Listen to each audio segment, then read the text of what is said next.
Bonjour à tous. Nous prions que le Seigneur, là où tu décides de prendre un temps pour écouter ce message, qu'il non seulement me permette de transmettre ce qu'il a mis sur mon cœur aujourd'hui, et te permette aussi à toi, dans ton cheminement, de saisir ce qu'il veut te dire par le Saint-Esprit, pour te permettre d'avancer avec lui.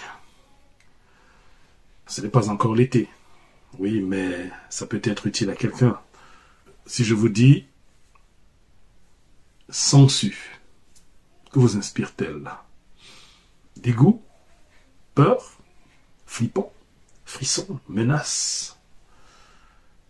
Justifié ou non, la plupart retiennent surtout l'image du ver suceur de sang, même si ce n'est pas le cas de nombreuses espèces de sangsues, et qu'elles auraient même des vertus médicinales. Mais surtout en Europe, ces insatiables sangsues qui recherchent le sang humain sont plus nombreuses, et donc redoutées des baigneurs. Que faites-vous donc si une sangsue s'aguiche sur vous, à votre peau? Il se peut que vous ayez entendu que l'on pouvait décoller les sangsues en les saupoudrant de sel, en les brûlant, en les pulvérisant d'un répulsif, ou encore en les nettoyant avec du shampoing. Ou même, sans avoir entendu aucune de ces solutions, sous la panique, issue de vos croyances sur ces bestioles dégoûtantes, aguicheuses, vous essayez de l'arracher, et même de la couper aussitôt. Erreur. C'est le meilleur moyen de vous provoquer une sérieuse infection en réalité, et une maladie, par toute cette tentative agressive, qui lui donne plutôt de recracher dans la plaie de sa succion, et ainsi vous infecter. En fait, il faut surtout éviter d'ôter les sangsues par tout moyen, surtout si vous n'êtes pas un habitué ou spécialiste. Le meilleur moyen, en réalité, et plus facile pour se défaire d'une sangsue est de ne pas paniquer. Restez calme pour la laisser partir d'elle-même une fois remplie de votre sang. C'est bizarre, hein? Cela prend environ 20 minutes. Une fois nourrie, elle tombe d'elle-même. Les sangsues ne peuvent pas pomper assez de sang pour que ce soit dangereux pour vous. Non, vous en avez bien plus, et beaucoup plus. Et elles ne vont, dans ce cas, pas vous transmettre de maladie. Le défi, en réalité, face à ce danger, on va dire, cette situation d'une sangsue qui s'aguiche sur votre peau, le défi, en réalité, est surtout de ne pas paniquer, en fait, de rester calme et confiant. Le sage dans Proverbe parle de sangsue, vous savez? Il dit que la sangsue a 2 filles. Quel nom vous leur donnez? Votre Bible. Donne, donne. Parce qu'elle ne dit jamais assez. Si on avait posé la question à Néhémie, ou à vous-même, à la lecture du livre de Néhémie, vous aurez pu répondre, la sangsue a 2 filles, Sambala et Tobija. Tant ces 2 reviennent sans cesse au basque de Néhémie depuis le début du livre où il a levé son petit doigt pour rebâtir les murailles et les portes de la ville, du peuple, pour la gloire de Dieu. Nous continuons donc aujourd'hui avec notre série depuis le retour d'exil de Babylone du peuple juif pour revenir en Judée, pour tenter de rétablir un peuple saint et sa relation privilégiée avec son Dieu. Après le livre d'Esdras, nous avons, depuis le démarrage du livre de Néhémie, vu Néhémie quitter sa situation privilégiée et s'engager de manière désintéressée pour l'œuvre de son Dieu. Et cela non sans obstacle, ou attaque extérieure, comme on a vu dernièrement au chapitre 4, et des troubles internes, qu'on a vu au chapitre 5, toute dernière fois, qui ont été plutôt brillamment relevés en demeurant en Dieu, veillant à l'unité de la communauté et restant focalisés sur les différents fronts de l'œuvre de Dieu. Construire et veiller. Stratégie nécessaire développée dès le chapitre 3. Nous allons aborder le chapitre 6 aujourd'hui, d'une histoire bien sûr il y a 2500 ans, mais pour en arriver à en tirer quelque chose d'utile pour nous aujourd'hui, il est bon de se souvenir des 3 dimensions possibles de la pertinence de ce livre de Néhémie dans la parole de Dieu. Dans ce livre, premièrement, Néhémie peut parfois être vu, sur certains aspects, comme un type de Jésus-Christ. toute raison gardée. Dans une seconde dimension, ce livre nous présente une œuvre collective du peuple de Dieu pouvant nous enseigner en tant qu'Église, collectivité à l'œuvre de Jésus-Christ. Et aussi une troisième dimension, Néhémie, par son histoire ici rapportée, est un exemple pratique de marche pour accomplir l'œuvre de Dieu à laquelle je suis appelé de manière individuelle et parlant d'une manière individuelle, ce chapitre 6 justement, même s'il est de part les ennemis, Sanballat et Tobija, du peuple et toute leur clique, est un peu comme une redite du chapitre 4 que nous avons vu, où nous avons traité des obstacles extérieurs et intérieurs à l'œuvre de Dieu. Il diffère quand même au chapitre 6 par la cible des attaques, non plus envers tout un peuple à décourager, mais spécifiquement envers un individu. L'homme courageux, résistant et résilient jusque-là, engagé à cette œuvre de Dieu, Néhémie. Et en plus, il demande, cette fois-ci, du discernement parce que les manœuvres sont plutôt dissimulées, pas évidentes. Nous allons donc lire progressivement le chapitre 19, verset par partie de versets, que j'ai découpé effectivement rapidement en 6 parties, on va dire ça. Une intro et 5 parties, et on avancera progressivement dans le texte biblique. Premièrement, en introduction, voyons le verset 1, des objectifs différents. Le texte biblique dit « Je n'avais pas encore posé les battants des portes lorsque Sanballat, Tobija, Geshem l'arabe et nos autres ennemis ont appris que j'avais reconstruit la muraille et qu'il n'y restait plus de brèche. » Arrêtons-nous là pour l'introduction. Pour que cette histoire soit utile et s'applique à notre vie, essayons déjà de saisir la bonne perspective. Il y a donc ici 3 éléments clés à identifier et par rapport auxquels nous identifier ensuite. 2 qui et 1 quoi.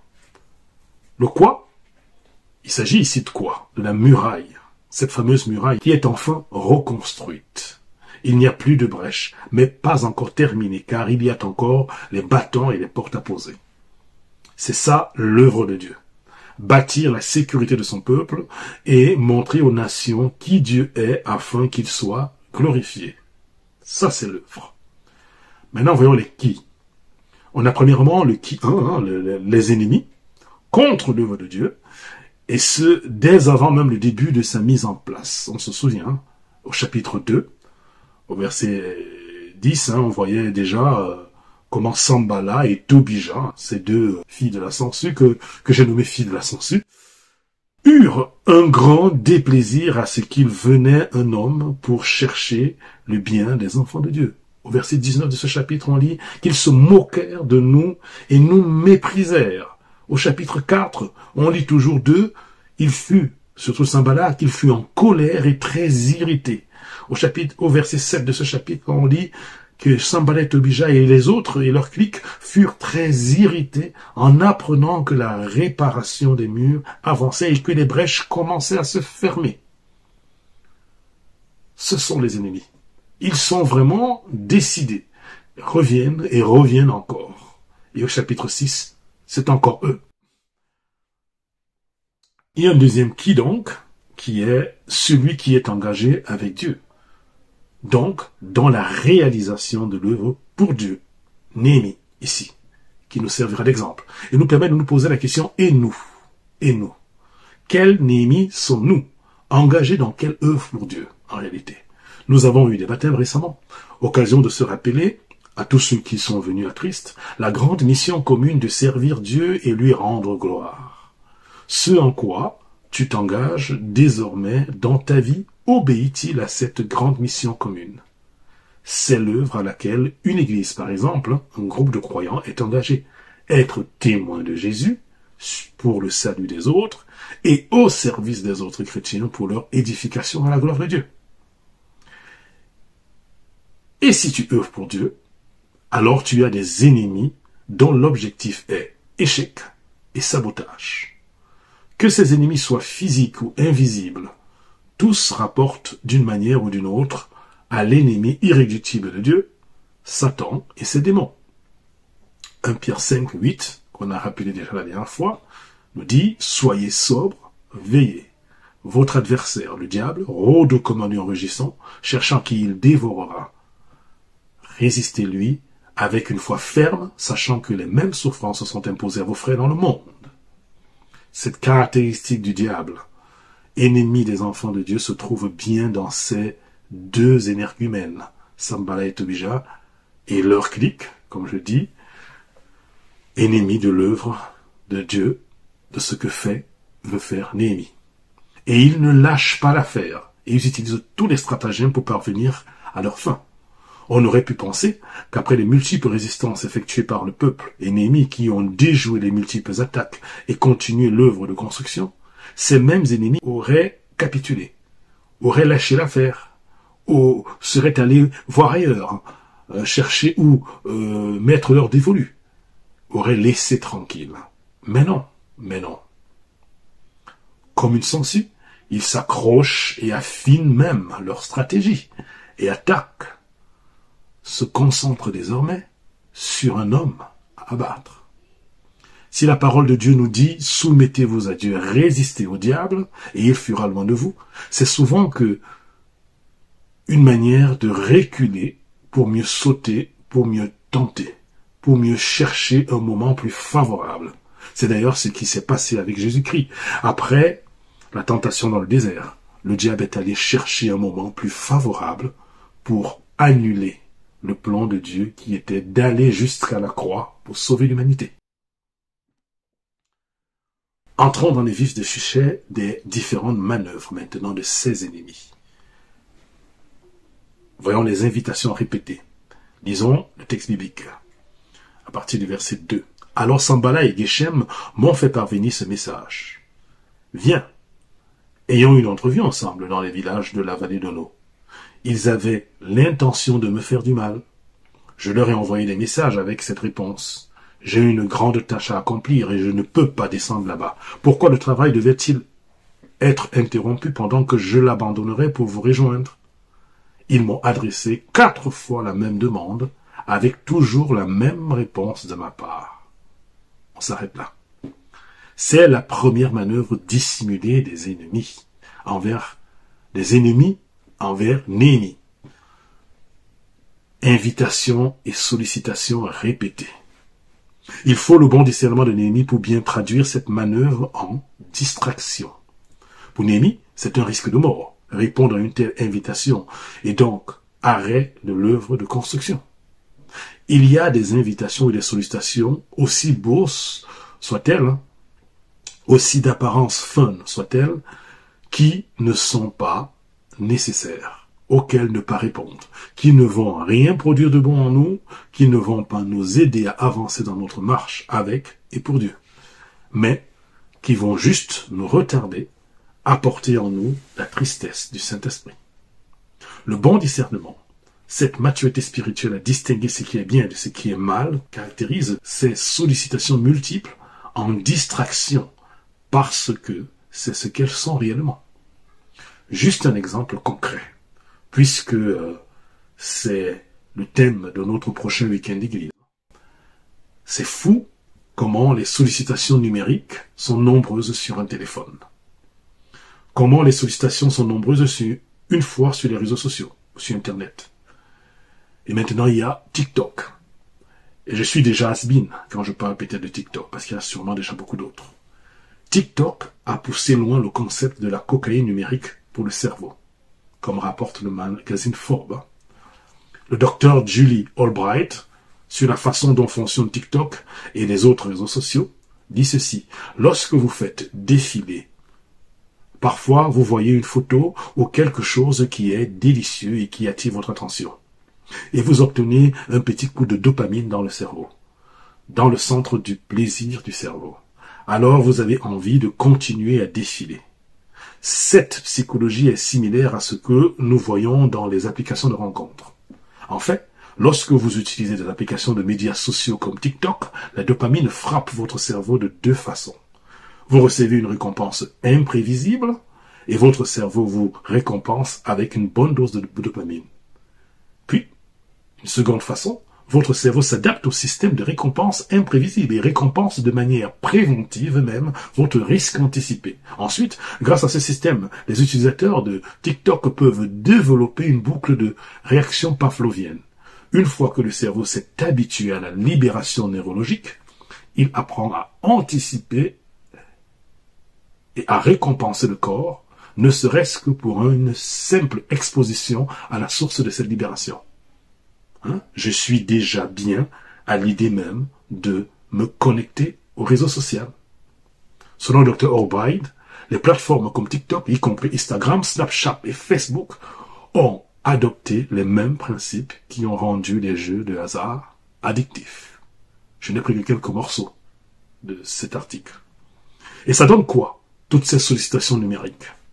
Selon un rapport de données divulgué en 2021, les utilisateurs passent en moyenne 89 minutes par jour sur TikTok. 1h30 de temps. 1h30 de temps par jour juste pour TikTok. Notre journée à 24 heures. 8 heures de sommeil, terminé. 8 heures de travail en cours, ou au bahut, ou pour mes cours et tout ça, terminé. Puis il reste que 8 heures.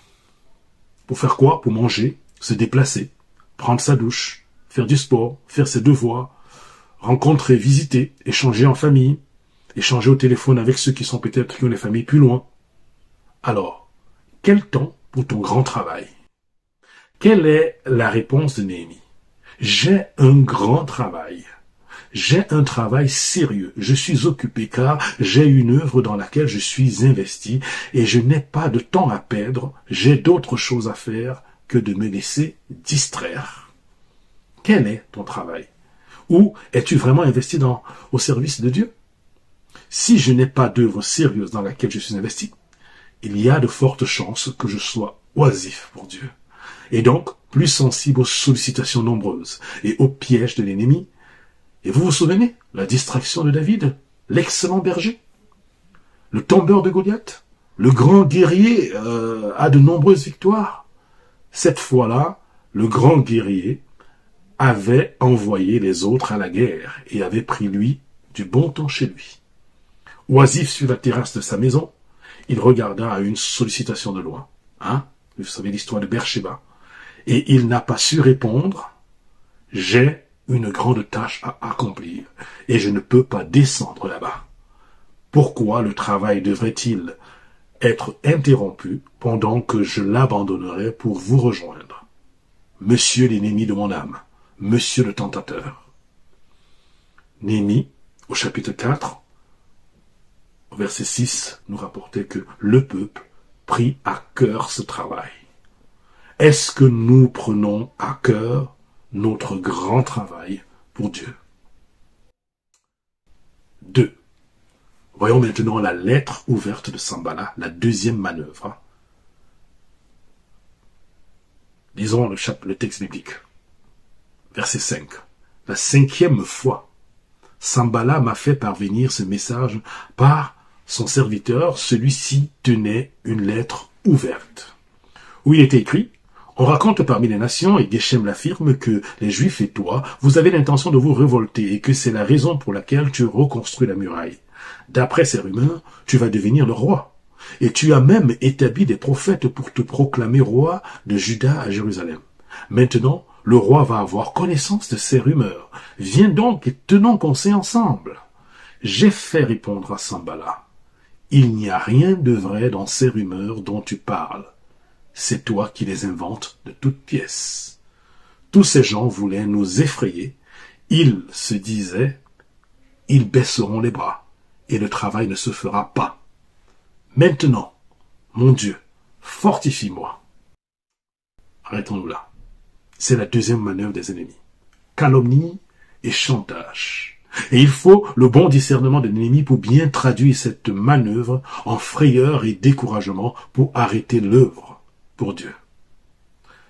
Deuxième manœuvre assez efficace et répandue de nos jours pour les personnalités en responsabilité souvent visibles, avec le développement des technologies, la rapidité de l'information, la simple suggestion diffamatoire suffit comme une traînée de poudre à entamer une réputation. Et il y a de quoi perdre courage souvent juste l'énergie même d'essayer de se défendre, d'arrêter la machine médiatique, d'essayer de rétablir une vérité, eh ben, tu as perdu l'énergie, la force d'avancer dans l'œuvre pour Dieu, et l'ennemi aura atteint son but.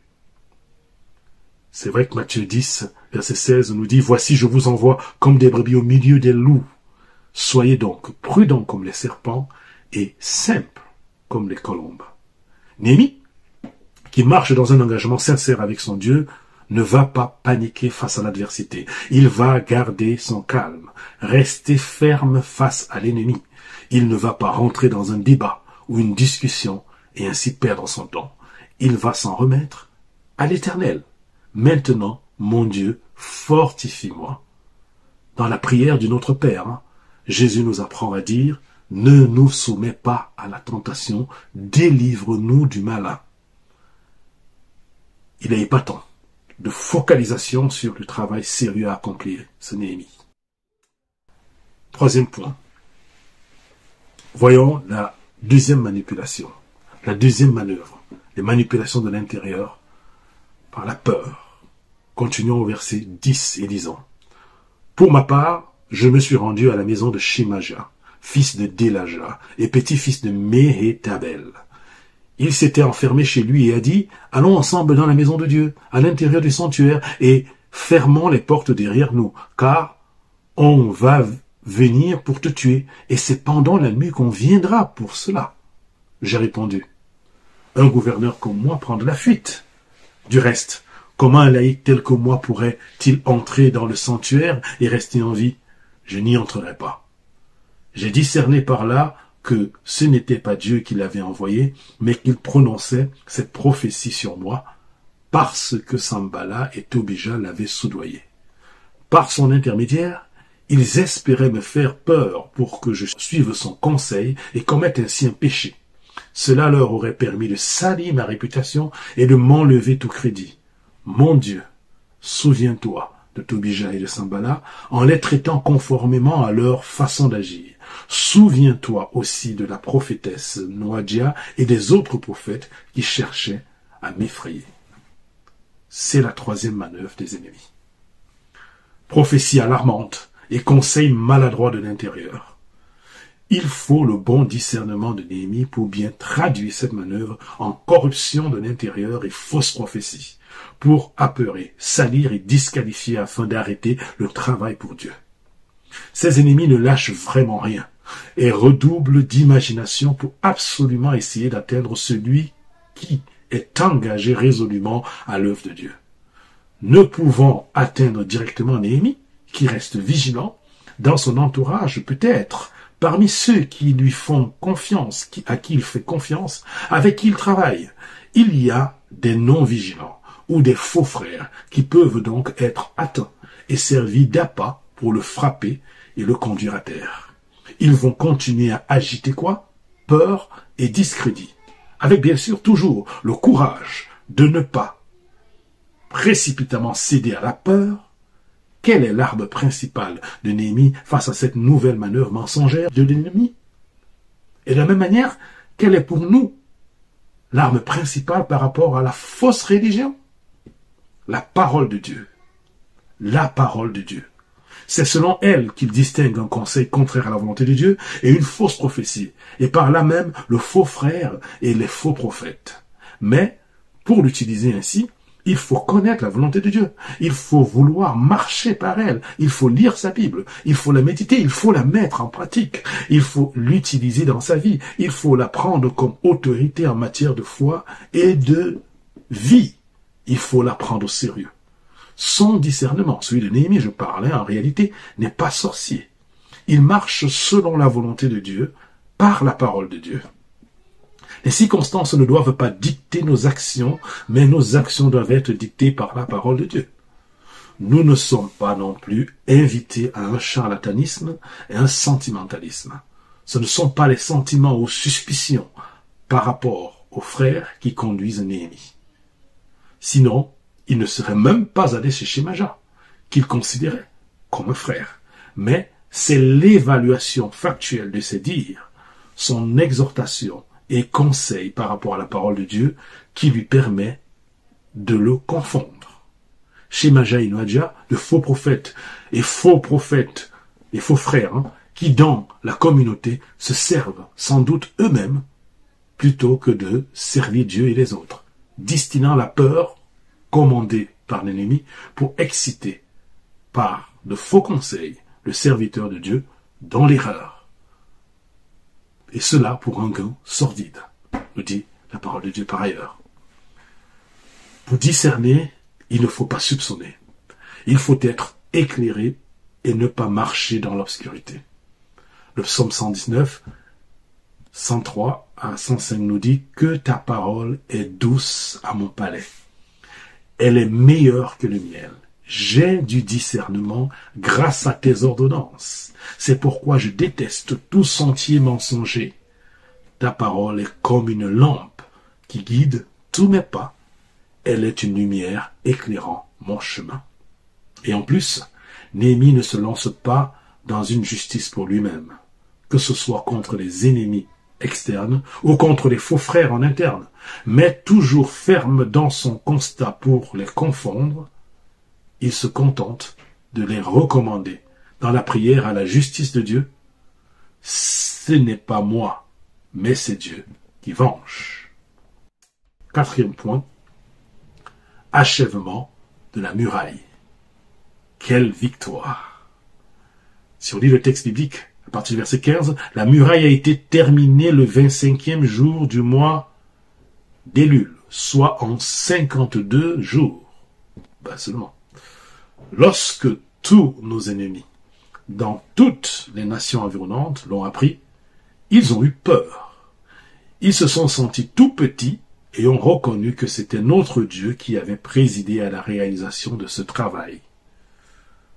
Ne perdons pas de courage, persévérant dans notre marche malgré l'adversité parce que la victoire est au bout de la course.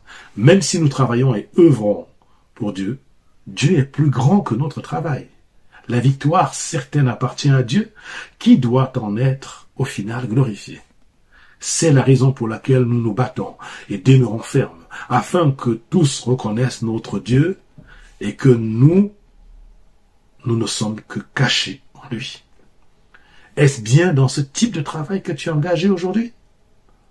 1 Corinthiens 15, 58 nous dit « Ainsi, mes frères et sœurs bien-aimés, soyez fermes, inébranlables, travaillez de mieux en mieux à l'œuvre de Dieu, sachant que votre travail n'est pas sans résultat dans le Seigneur. » Et il est collectif, plein de patience.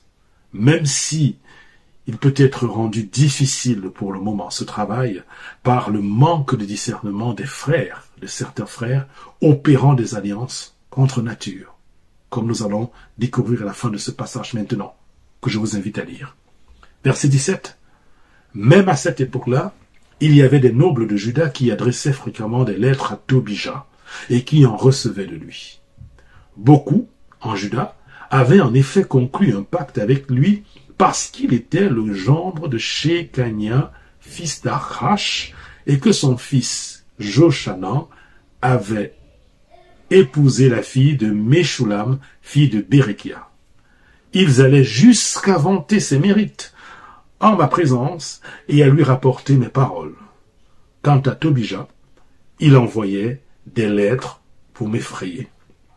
Ici s'arrête le texte biblique, fin de ce chapitre. On a deux types d'écueils dans ce qu'on vient de lire, qui exigent la vigilance malgré la victoire. Premièrement, c'est étrange, mais bien réel. L'ennemi de l'œuvre de Dieu, Tobija, a bien, au sein même de la communauté des enfants de Dieu travaillant à l'œuvre de Dieu, des sympathisants, des lobbyistes, des relayeurs.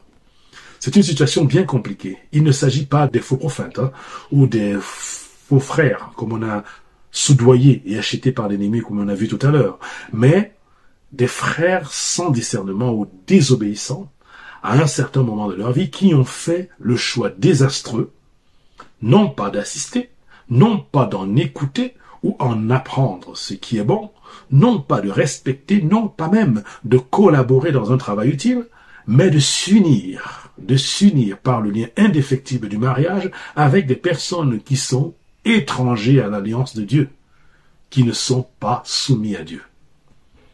Au moment des mariages, Tobija, issu de son fils, l'ammonite n'exprimait peut-être pas encore ouvertement ses idées anti-sécurisation, anti-sanctification du peuple de Dieu. Et aujourd'hui, c'est la famille. Ces personnes au sein du peuple sont aujourd'hui liées à l'ennemi malgré eux, puisqu'il s'agit de leur famille physique qui influence nécessairement leur fermeté à marcher dans la volonté de Dieu et ainsi milite contre la sainteté, la mise à part du peuple de Dieu. Image de cette fameuse muraille. Deuxième écueil. Certains nobles, intéressés probablement par le statut influent de Tobija dans le monde, peut-être avec la caution qu'il fait déjà partie des familles du peuple de Dieu, peut-être par mécontentement et dissidence à Néhémie, qui, comme on l'a vu au chapitre 5, venait de reprendre les nobles à cause de leur injustice envers leurs frères pauvres et les avait conduits de manière ferme à la repentance avec restitution. Certains peut-être donc ont choisi de faire le pacte avec Tobija. Et ils militent à l'intérieur pour une relativisation de la volonté de Dieu, pour une doctrine libérale, si on veut actualiser pour nous. Pour eux, il n'y a vraiment pas de différence entre le chrétien et ceux du monde, puisque tous commettent des péchés. Et même certains non-chrétiens semblent plus bons et plus humanistes que certains chrétiens. Pour eux, Jésus-Christ est un des bons plans, participant à l'amélioration de son vécu, et peut-être, qui sait, utile pour l'avenir. Pour eux, Jésus-Christ n'est pas le Dieu incontournable, pardonnant mon péché pour changer le sens et la destinée de ma vie pour l'éternité, des ténèbres à son admirable lumière.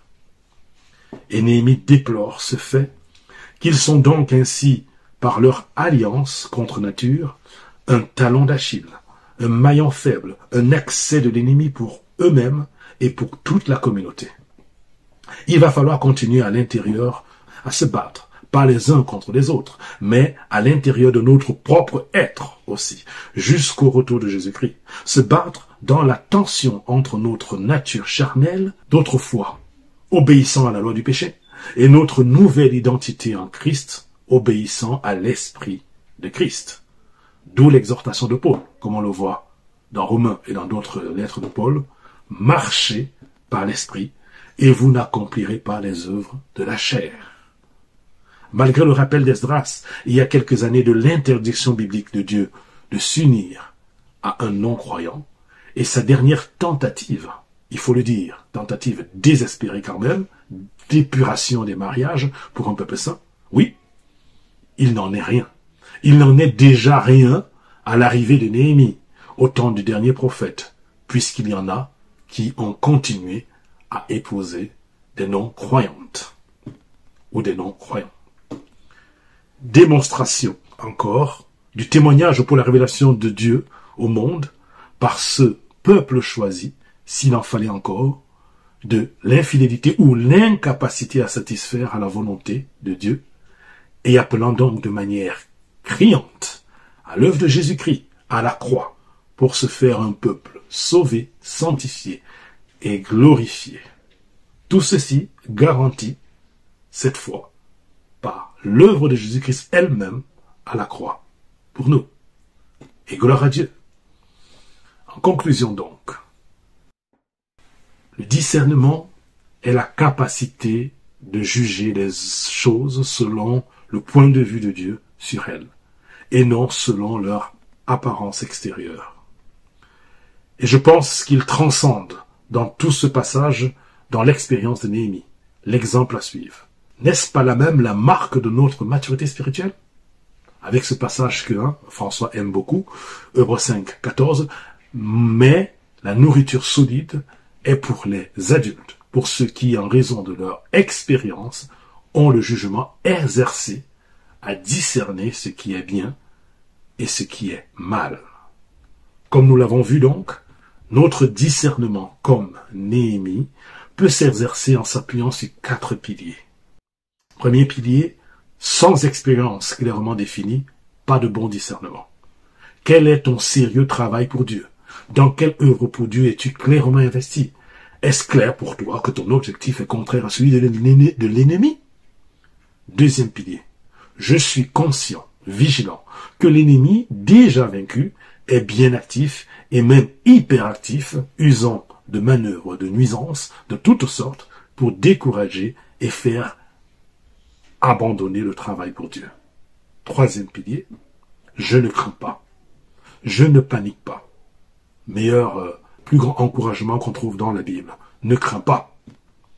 Je ne crains pas, je ne panique pas face aux attaques et circonstances. Et reste confiant en Dieu, trouvant toujours en lui mon secours dans la prière. Quatrième pilier. Je suis attaché à la parole de Dieu, ma boussole, pour évaluer tout esprit et marcher par l'Esprit de Dieu. Romains 16, versets 19 à 20, dit ceci. Quant à vous, et c'est ainsi on va terminer, quant à vous, votre obéissance est connue de tous. Je me réjouis donc à votre sujet, et je désire que vous soyez sages en ce qui concerne le bien, et sans compromis en ce qui concerne le mal. Le Dieu de la paix écrasera bientôt Satan sous vos pieds. Que la grâce de notre Seigneur Jésus-Christ soit avec vous. Amen.